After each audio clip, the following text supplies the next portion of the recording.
Yeah, let's, where are we?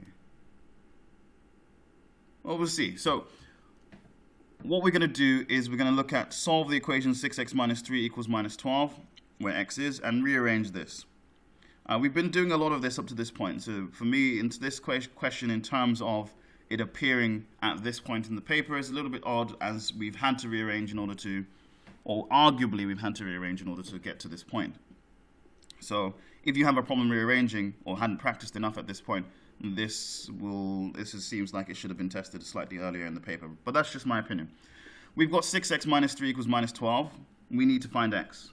So I state it nice and clearly. There is it nicely restated. I don't, if it's x that I want, then I want to get rid of all this coefficient here. I want to get rid of that. I want to get rid of this constant here. Let's get rid of it.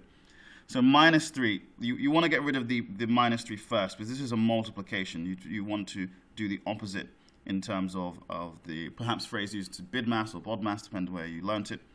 I want to take away this, get rid of this minus 3. The opposite of minus 3 is plus 3, so I'm going to plus 3 on both sides. Minus 12 plus 3 is minus 9. So minus 12, minus 11, minus 10, minus 9, minus 9. I've still got this 6x here. If I want to get rid of this multiply by 6, I divide by 6 on both sides. Minus 9 divided by 6 is the same as minus 3 over 2, which you will always have to state the most simplified fraction form in most examination situations. So therefore, I'm left with my final answer, which is that x is minus 3 over 2. And you can perhaps also put minus 1.5 if you wished. So there's how I did that algebra. Now this one is a little bit more tricky. It requires the expansion of brackets. We want to find y. So again, one key technique is to, again, pick y. There it is hiding in there, so we just know what we're dealing with. I'm going to get rid of this brackets because this is like a prison for which our y is sat in. Let's get rid of it. So I'm going to do bracket manipulation. So 2 times 4x first, then 2 times minus y. 2 times 4x is 8x, 2 times 4 is 8. 2 times minus y is minus 2y. And so you've got 8x minus 2y equals 5x minus 3. Don't forget what we want is this 2y. We don't need brackets anymore. There's nothing outside of the bracket. So I can just write 8x minus 2y equals 5x minus 3.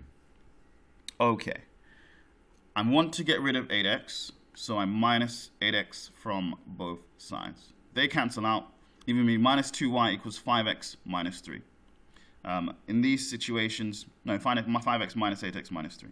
In this situation, I'm now left with an equation that looks like this. Notice my y is nearly on its own. My y is nearly on its own at this point. The only thing that's in the way is the minus 2.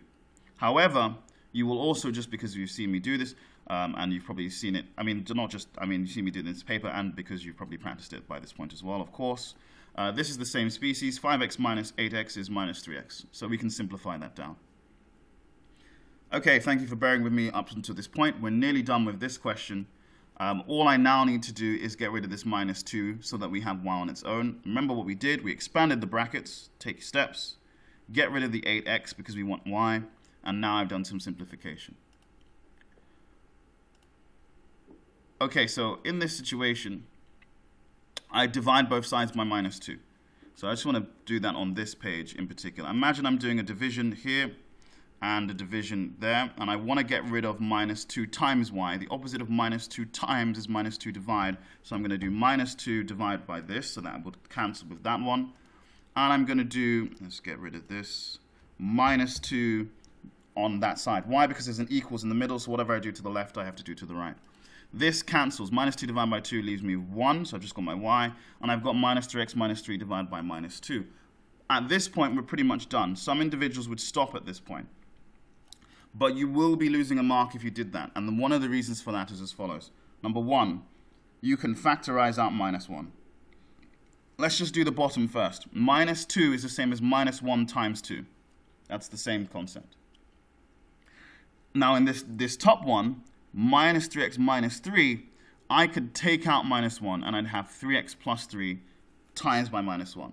And just to make that clear, if I multiplied it out like we did earlier, that would become minus 3x. And then if I times this by minus 1, it would become minus 3. So these are the same. I've not done anything different apart from taking out that minus 1. Now, because I've taken out minus 1, we're pretty much done here. These minus 1s cancel. Minus 1 divided by minus 1, just like anything divided by itself. is 1. They cancel, and I'm left with a much more aesthetically pleasing equation of 3x plus 3 divided by 2 for it being equal to y.